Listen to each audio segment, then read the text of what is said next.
Kathy Griffin loses remainder of her tour gigs in wake of Donald Trump's severed head scandal after dramatic press conference. Kathy Griffin's remaining tour gigs have been cancelled in the wake of her scandalous photo shoot showing her holding a bloodied replica of President Donald Trump's severed head.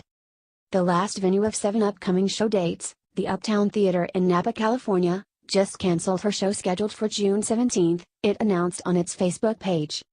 The Uptown cancelled after her press conference, in which she said that Trump broke her and that there's a bunch of old white guys trying to silence me. Most of the people commenting on the Napa venue's Facebook wall agreed with the decision. Well done. Especially after her stupid news conference today defending her actions, wrote Theresa Coolong. Thank you for standing up for decency and respecting America, said Marsha Mirachi. But a few disagreed with the decision. In the future, will the Uptown refuse to book any performers with any type of criminal background? Substance abuse? Domestic assault? Or just comedians who make ill-advised jokes? Asked Tom Neuerberg. Who are the snowflakes now? Folks were burning and hanging the last president in effigy for 8 years, wrote Richard Selseth. That follows 6 other cancellations for her Celebrity Run-Ins tour, including the Bergen Pack in New Jersey, which cancelled a few hours before her dramatic press conference. She also lost a Route 66 casino gig, 2 California shows, and 2 New Jersey gigs. Griffin was at the tail end of a 50-day tour, otherwise she surely would have lost more revenue. Even Minnesota Democratic Senator Al Franken disinvited her from an upcoming book event. Originally, he defended Griffin, saying, "I think she did the right thing," he said of Griffin's eventual apology. "I think asking for forgiveness and acknowledging that this was a horrible mistake." But the heat got to be even too much for him and he said it would be best if she didn't come to the event in his hometown, according to Politico. After hearing from many Minnesotans who were rightfully offended, I've come to the conclusion that it would be best for her not to participate in the event we had previously scheduled. I understand why Minnesotans were upset by this, and I take that very seriously, he said.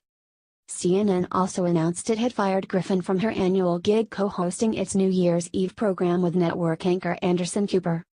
CNN has terminated our agreement with Kathy Griffin to appear on our New Year's Eve program, the network's PR department tweeted. Griffin also lost an unconventional endorsement deal with Squatty Potty, a company that makes ergonomic foot tools designed to ease bowel movements. We were shocked and disappointed to learn about the image Miss Griffin shared today. It was deeply inappropriate and runs contrary to the core values our company stands for. In response, Squatty Potty has suspended its ad campaign featuring Miss Griffin, company CEO Bobby Edwards said in a statement.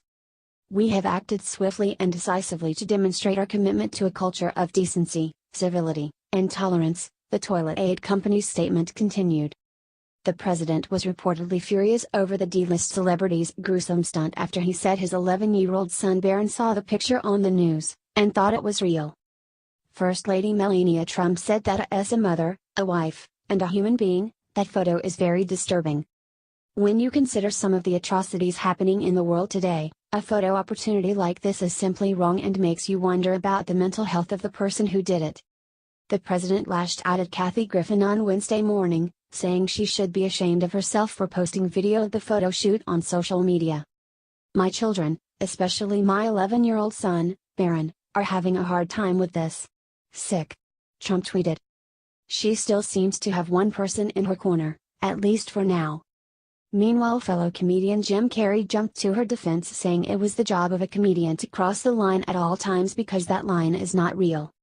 He continued by talking about his responsibility as an artist, saying, "If you step out into that spotlight and you're doing the crazy things that Trump is doing, we are the last line of defense. And really, the comedians are the last voice of truth in this whole thing.